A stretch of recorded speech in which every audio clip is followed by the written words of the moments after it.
Como que o Breuer lidou com isso? Vocês perceberam que ela era uma mulher bonita, jovem, inteligente.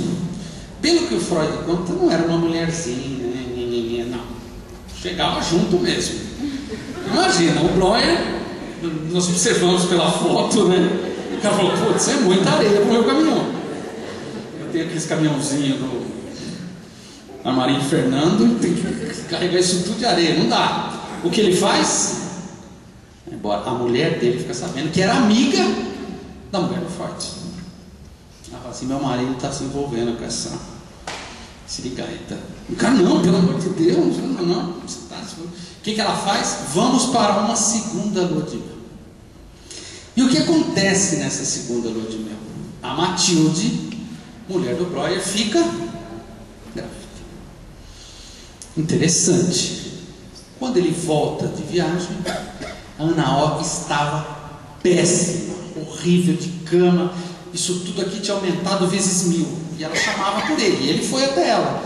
Quando ele chega até ela, ele fala assim, o que você tem? Ela falou, você não sabe? Ele falou, o que você tem? Ela falou, estou grávida de você. Aqui dentro tem um bebê do Dr. Breuer. Evidente que não tinha nenhum bebê, mas a Matilde sim estava grávida. Nasce uma filha do Breuer da Matilde, adivinha o nome? Dora. Que tem duas possibilidades. Eu andei pesquisando para a minha tese, mas eu não sei. Uma possibilidade, que ela foi para Nova York e se mata em Nova York, perguntando quem de fato é minha mãe, quem é Ana, passa a vida inteira perguntando isso. E uma outra possibilidade histórica de que ela se matou para não ser pega pela Gestapo na época 1939, quando Hitler estava eliminando os judeus. Essa mulher chamada Dora, filha do Breuer e da Matilde, metaforicamente falando, filha da frase do Freud.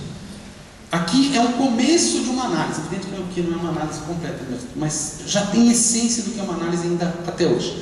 Olha que interessante o que o Freud fala. Visitava a tardinha, quando sabia que a encontraria em hipnose. Hipnose é aquela hipnose que eu disse para vocês à tarde, que ela estava presa a dormir, que ela chamava de clouds, de nuvens. Então aliviava de toda a carga de produtos imaginativos que ela havia acumulado desde minha última visita. Era essencial que isso fosse feito de forma completa se quisesse alcançar bons resultados. Quando isso era levado a efeito, ela ficava perfeitamente calma. E no dia seguinte mostrava-se agradável, fácil de lidar, diligente e até mesmo alegre. No segundo dia, porém, tornava-se cada vez mais mal-humorada, voluntariosa e desagradável. Lembra ali? O que se acentuava ainda mais no terceiro dia. Quando eu ficava assim, nem sempre era fácil fazê-la falar, mesmo em seu estado hipnótico, que supostamente ela estaria mais sugestionável, né? Ela escrevia de modo apropriado esse método, falando a sério, como uma talking cure. Freud usa a palavra em inglês, significa cura pelo falar. E ao mesmo tempo que se referia a ele em tom de brincadeira, como chimney sweeping, que seria limpeza de chaminé. Olha que interessante. Então a cura pela fala é algo certo, uma limpeza de chaminé. Então, olha como Freud não recua, como Breuer, isso eu acho muito importante, de certa maneira até a compreende e a valoriza. E o que acontece com essa moça no final do caso? Porque não é uma análise completa. Segundo Freud, ela de alguma maneira tem uma certa melhora nos sintomas. Depois, os pesquisadores da psicanálise dizem que ela volta a ter todos esses mesmos sintomas e procura novamente o Breuer. Então, quer dizer, o Breuer nunca deixou de ser médico dela durante todo esse tempo. Por que eu trouxe a Ana O? Que aí eu vou deixar essa grande pergunta para a gente tentar responder. Qual então foi a contribuição da Ana O para o surgimento da psicanálise como conhecemos hoje?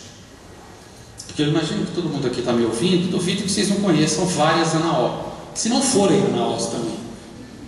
Claro, natural, você fala, pô, mas que estranho, então o mundo não mudou tanto, mas que tipo de contribuição que essa mulher deu?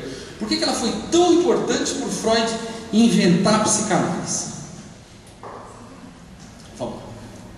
Primeiro de tudo, ela evidencia que há entre as pessoas uma relação especial. Primeiro entre ela e o Breuer, depois entre ela e o Freud. Que relação especial é essa? A gente chama de transferência. O Lacan vai estudar esse texto, depois ele descobre uma coisa genial. O Breuer vai para Matilde, sei lá, para Viena, sai de Viena, Nova York, não sei para onde que é, e ele tem a filha, não tem?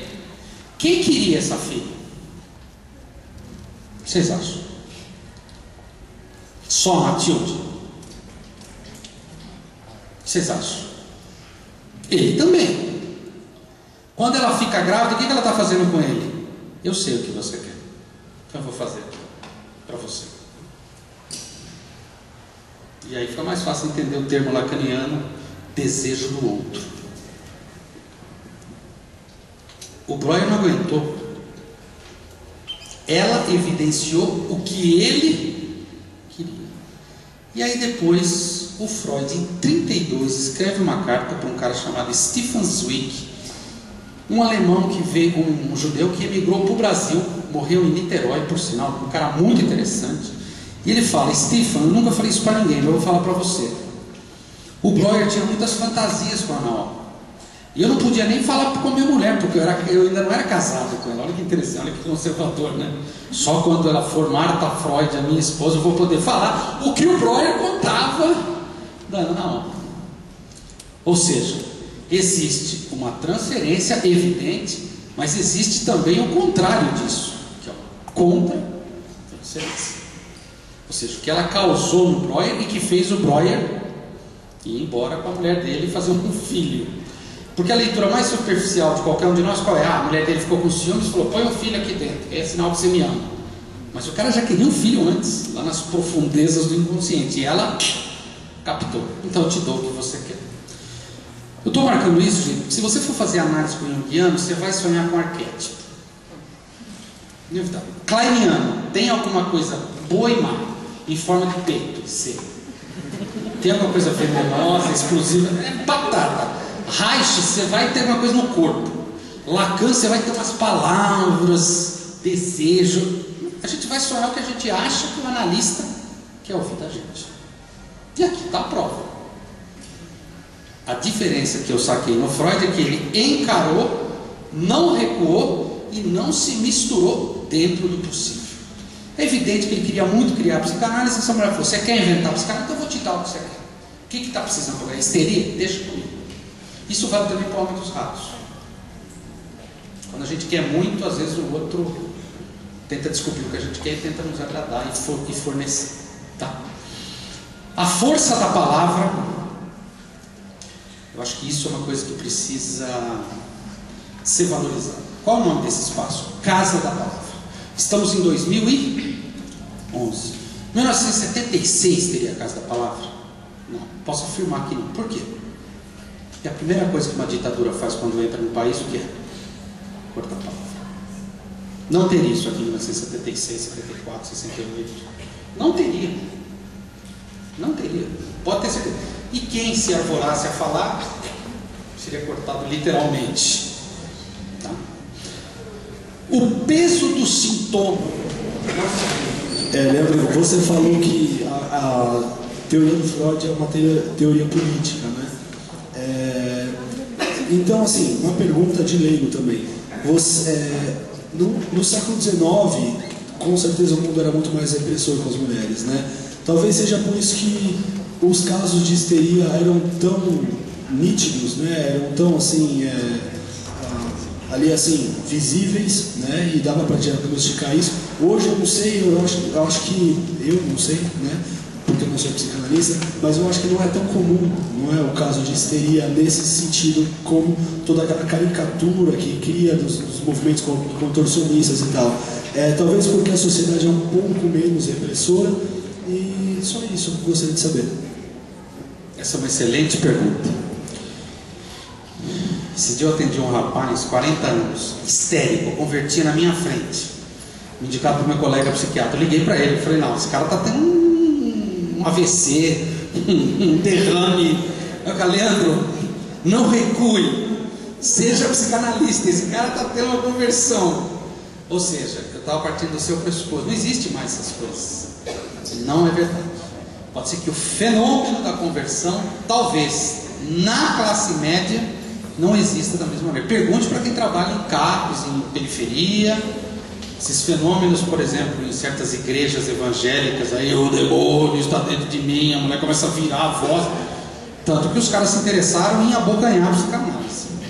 Então depende da classe social. No caso do Freud era curioso, era de uma classe social mais elevada. Mas eu concordo com você, a repressão, especialmente sexual, era violentíssima. Então o desejo precisava sair de uma outra maneira. Agora, será que hoje tem repressão? Tem a repressão ao contrário. A Naó queria transar e não podia. Se a Naó vivesse hoje, ela deveria transar. E além do mais, ser bonita, gostosa, inteligente, ter o corpo da Barbie, né? Não sei como. Você já viu a Barbie? Esse dia eu peguei uma Barbie da minha filha, eu falei, mas ela tem duas pernas? Eu pensei que ela fosse uma perna só, né? Cadê a outra perna? Não, tinha as duas pernas. Hoje a mulher é cobrada por um imperativo, não só a mulher, os homens também, é cobrada por um imperativo, não que você não pode, mas você deve. E é resultado, o que a gente vê no consultório? A pessoa também se posiciona frente a esse você deve. Quem disse que eu devo? O que eu devo fazer? Depois o Freud amplia isso, Lacan principalmente. Eu diria que a histeria é um posicionamento frente ao outro. E aí o Lacan inventa uma coisa chamada 4 discursos, que ele chama de discurso do histérico, e não mais da mulher histérica, discurso do universitário, discurso do mestre e o discurso do analista. Eu diria que hoje a histeria é um fenômeno de qualquer sujeito frente ao social, é um posicionamento na linguagem, o que a gente chama de gosto, de descrição. Então, resultado, nesse sentido, a gente tem que tomar a leitura do Freud de uma maneira estrutural. Elas se rebelavam contra algo, e deveriam mesmo, porque elas estão cobertas de razão, e esse algo mudou hoje, mas a posição de cada um é que diz se o sujeito vai chegar no psicanalista ou não vai.